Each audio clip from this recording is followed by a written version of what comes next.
Եթերում լուրերի ժամն է, բարի երեկո։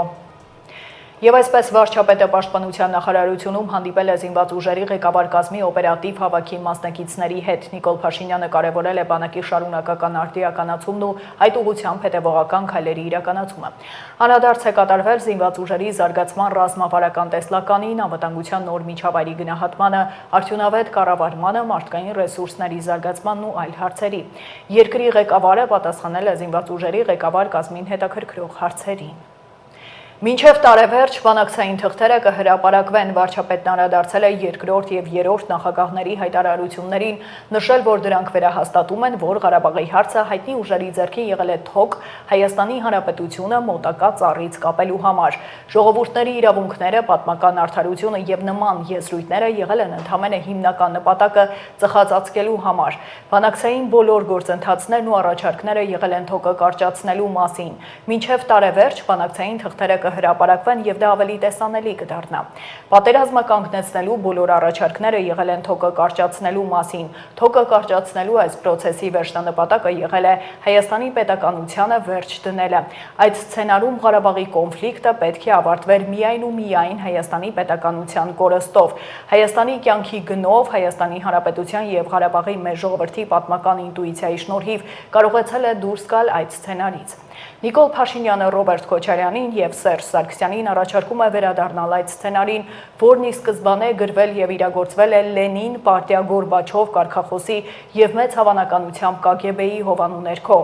Եվ վերջում հետգրություն. Ղարաբաղի մեր ժողովուրդը կառավարության աջակցությամբ պետք է տնավորվի Հայաստանի Հանրապետությունում։ Ճիշտ է, սա ծավալուն, բարդ և մեծ ռեսուրսներ պահանջող ծրագիր է, բայց այն մենք շարունակելու ենք իրագործել, ասել է Նիկոլ Փաշինյանը։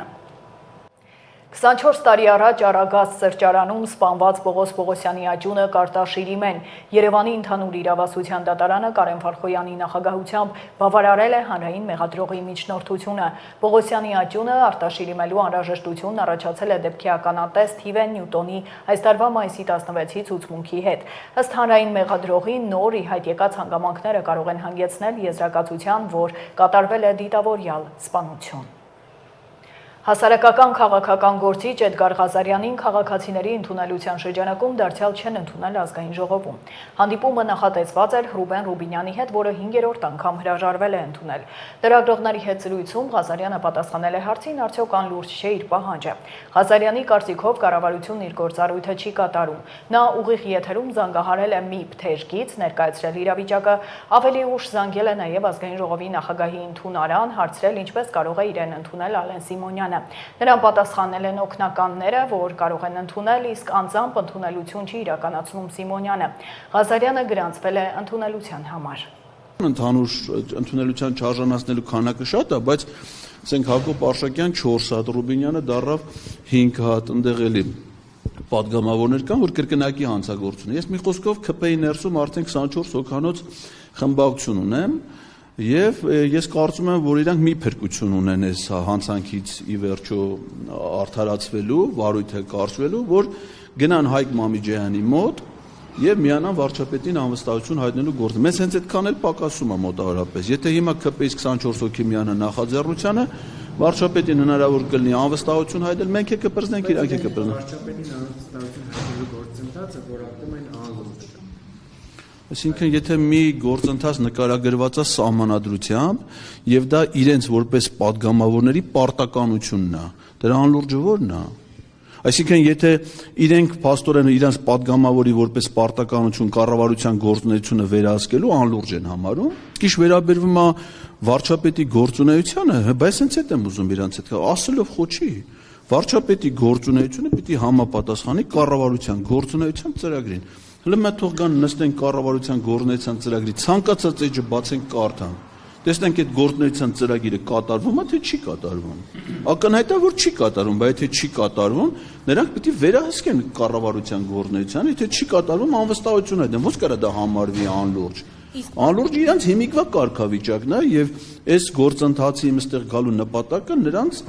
լրջության դաշտ բերելն է եւ իրանց պաշտոնական պարտականությունների դաշտ բերելն է։ Իրանք չեն կարող խուսափեն դրանից։ Շնորհակալություն Ռուսաստանին խորագրով ակցիա է անցկացվել Ռուսաստանի դեսպանատան մոտ։ Ակցիան մշակութային բնույթ է կրել, մասնակիցների խոսքով նոյեմբերի 9-ի 5-րդ տարելիցի կապակցությամբ էր։ Ուղերձն այն է, որ օտարների որոշումներով չպետք է որոշվի ժողովրդի ճակատագիրը, ինչպես եղավ նոյեմբերի 9-ի հայտնի փաստաթղթով, որի հետևանքով Արցախն ամբողջովին հայաթափվեց։ Ակցիան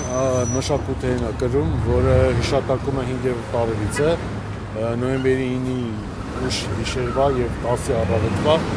որը 5-րդ տարին լրանալուց պետք է ինչ-որ բաներ տեղի ունենար, վերակնքում եւ այլն, բայց սա մենք դիտարկում ենք որպես նախկին բոլոր այդ շնորհակալությունը, որը ասվել էր արցախցիների կողմից ռուսական զորքերի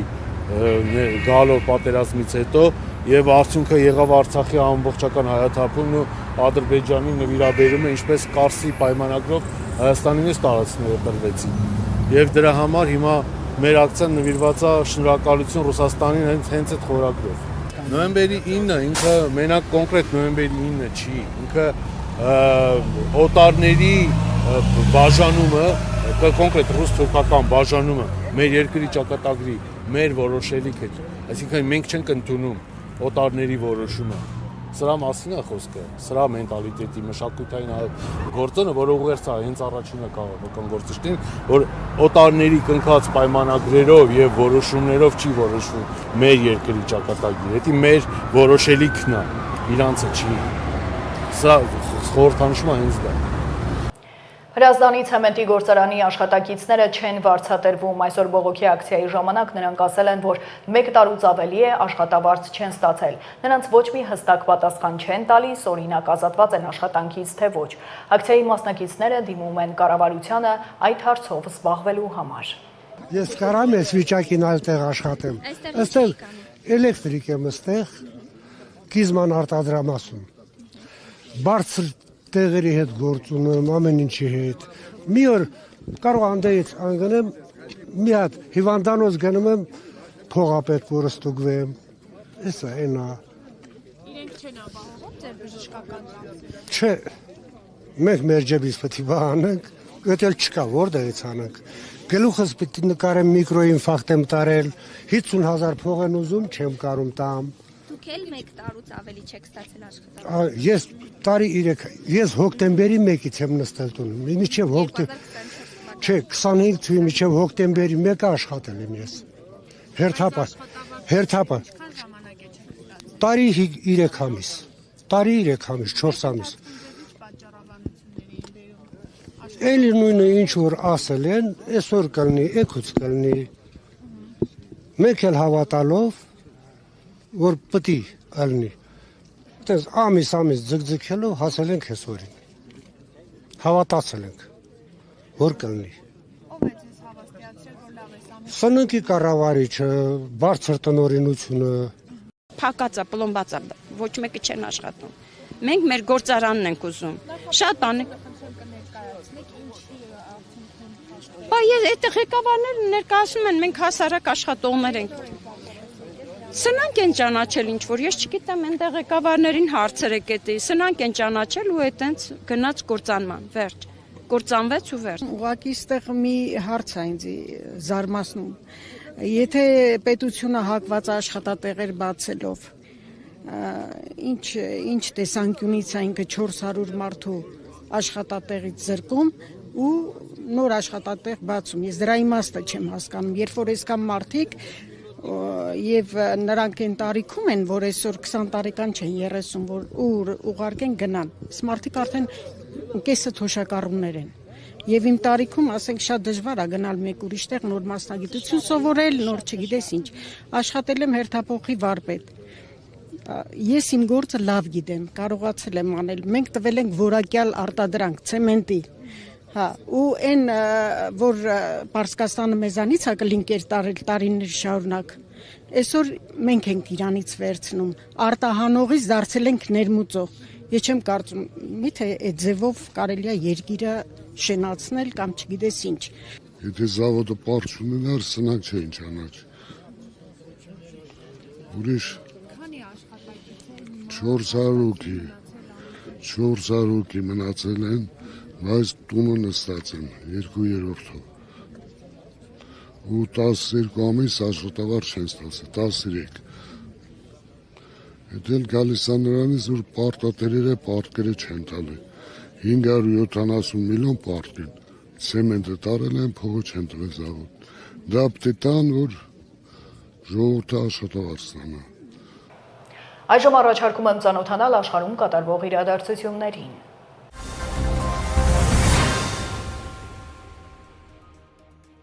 Ամբողջ աշխարհի ղեկավարները, գիտնականներն ու քաղաքացիական հասարակության ներկայացուցիչները հավաքվում են բրազիլական Բելեմ քաղաքում մասնակցելու COP30 կլիմայական գագաթնաժողովին, որի ընթացքում կքննարկվեն գլոբալ ջերմաստիճանի աճի սահմանափակման եւ մթնոլորտ վնասակար արտանետումների կրճատման հարցերը։ Նոյեմբերի 6-ից 7-ը Բրազիլիայում տեղի է ունեցել կլիմայի փոփոխության դեմ պայքարի համաշխարհային առաջնորդների գագաթնաժողովը, որը դարձել է COP30-ի մի մասը, սակայն կլիմայական պաշտոնական գագաթնաժողովը մեկնարկել է այսօր նոյեմբերի 10-ին։ Կլիմայական փոփոխությունների դեմ պայքարին նվիրված համաշխարհային առաջնորդների գագաթնաժողովի շրջանակներում ՄԱԿ-ի գլխավոր քարտուղար Անտոնիո Գուտերեշը կոչ է արել փոխել կլիմայական փոփոխությունների դեմ պայքարի ուղղությունը։ Ավելի վաղ նա արդեն խոսել էր այն մասին, որ առաջիկա տարիներին գլոբալ ջերմաստիճանը կբարձրանա ավելի վաղ սահմանված 1.5 աստիճան Ցելսիուս նպատակային ցուցանիշից, սակայն դեռ ուշ չէ միջոցներ ձեռնարկելու համար։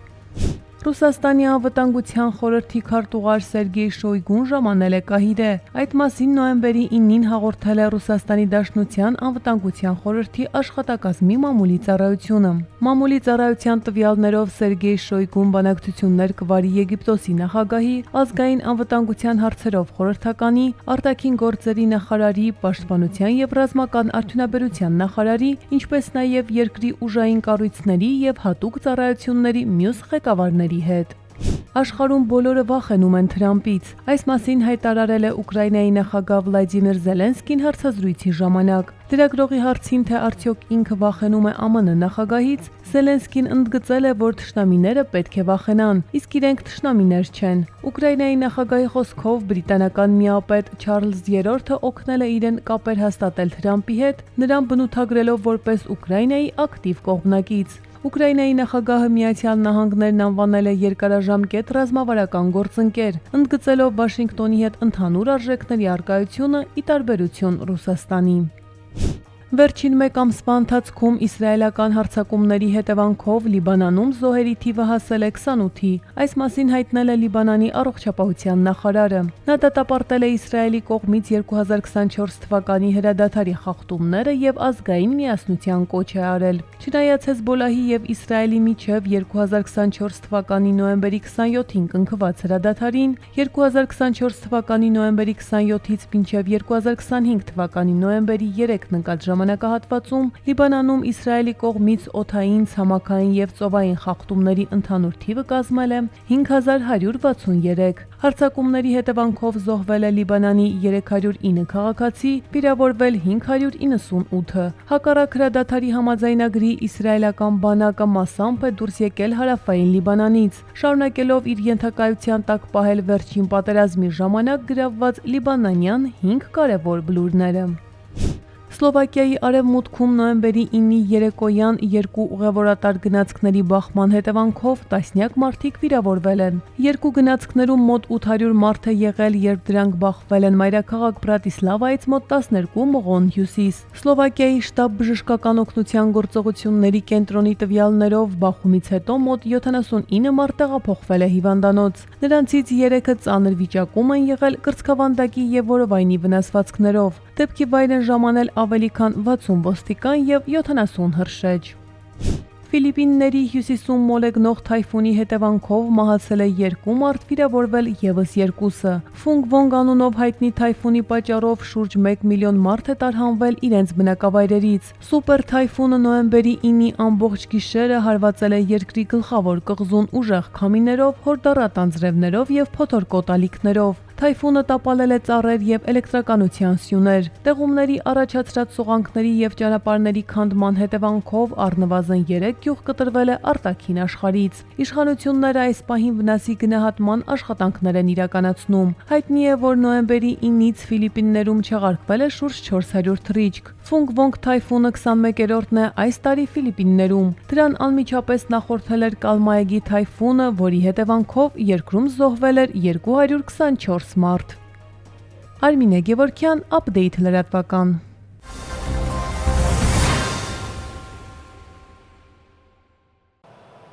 Շարունակենք, քաղաքապետարանի հասարակական կարգի պահպանության ծառայության աշխատակիցները շարունակում են ստուգայցերը հանրային տրանսպորտում։ Քաղաքապետարանը Facebook-ում տեսանյութ է հրապարակել գիծ գրառմամբ։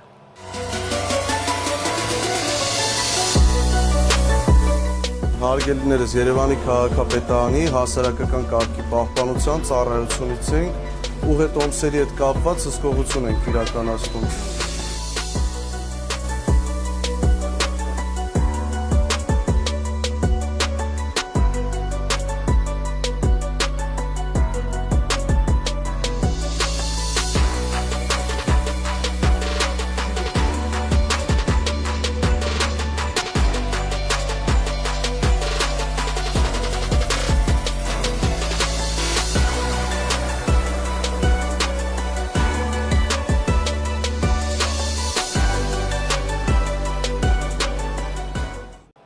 Հայտարարագրի ներկայացման վերջնաժամկետից հետո սոցիալական ծախսի փոխհատուցումից հնարավոր է արդյոք օգտվել, պետեկամուտների կոմիտեն պարզաբանել է։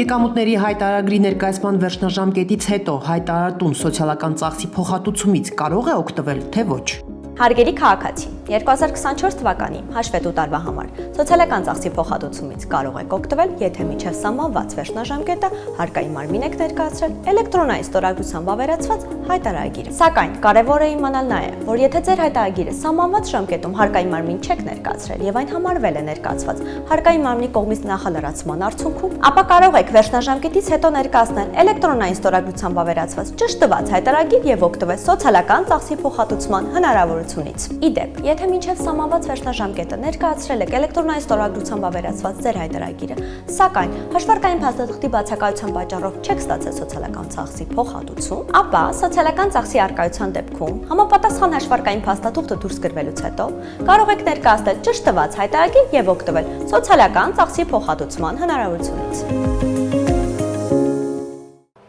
Քրեական ոստիկանները հայտնաբերել են միջազգային հետախուզվողի մանրամասները տեսանյութում։ Քրեական ոստիկանության գլխավոր վարչությունում ստացվել էր օպերատիվ տեղեկություն, որ Միացյալ Նահանգներում անչափահասի նկատմամբ անառակաբարո գործողություններ կատարած տղամարդը թաքնվում է Հայաստանում։ ԱՄՆ քաղաքացու նկատմամբ հետախուզում էր հայտարարված դեռևս 2024 թվականին Տեխաս նահանգի քրեական օրենսգրքի մի շարք հոդվածներով հանցագործություն կատարելու մեղադրանքով։ Այս տարվա օգոստոսի 5-ին ԱՄՆ իրավապահների կողմից տղամարդու նկատմամբ հայտարարվել էր արդեն միջազգային հետախուզում։ Հայաստանի ներքին գործերի նախարարության քրեական ոստիկանության ծառայողները ակտիվ համագործակցելով ԱՄՆ դեսպանության տարածաշրջանային անվտանգության ծառայության հետ ձեռնամուխ եղան հետախուզվողին հայտնաբերելու գործին։ Պարզվեց հետախուզվողի թաքնվելու վերջին վայրը եւ որոնողական աշխատանքներին ներգրավվեցին նաեւ քրեական ոստիկանության Շիրակի մարզային վարչության ծառայողները։ Նոյեմբերի 5-ին Գյումրի քաղաքի Սունդուկյան փողոցի տներից մեկում հետախուզվողը հայտնաբերվեց եւ ձերբակալվեց։ Նրա հայտնաբերման մասին տեղյակ է պահվել Ինտերպոլին եւ դատախազությանը։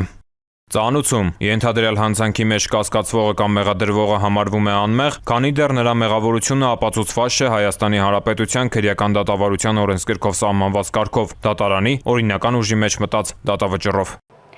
Եվ եղանակ մինչև նոյեմբերի 14-ը տեղումներ չեն սպասվում, օդի ջերմաստիճանն էլ էապես չի փոխվի։ Այսքանը դուք դիտում եք Update լրատվականը, հիշեցնեմ վայրկյաններ անց, վերլուծությունն է բաց չթողնեք, իսկ ես ձեզ հրաժեշտ եմ տալիս, հաջողություն։